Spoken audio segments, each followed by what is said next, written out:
Môre Lulu, hoe gaan dit met jou? Môre Jan, dis so heerlik om by die see te wees. Ek is mal oor die see. Ek is mal oor die strand. Ek hou daarvan om op die strand te wil jaar, om die branders te sien breek en die son te sien ondergaan. Ek is mal oor skulpe, veral pampoentjies. Ek hou daarvan om dit op te tel. Kyk net hierdie pragtige seesterre wat ek gister opgetel het.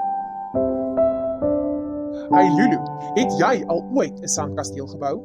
Natuurlik, ek kan die mooiste sandkasteel in die hele wêreld bou. Jan, kyk die pragtige visse. Die see is pragtig. Dis pragtig. Hierdie man is 'n duiker. Hy swem diep in die see. Hy het 'n suurstoftank om hom te help om asem te haal. Lulu, kyk, daar kom 'n haai. Swem manne, swem!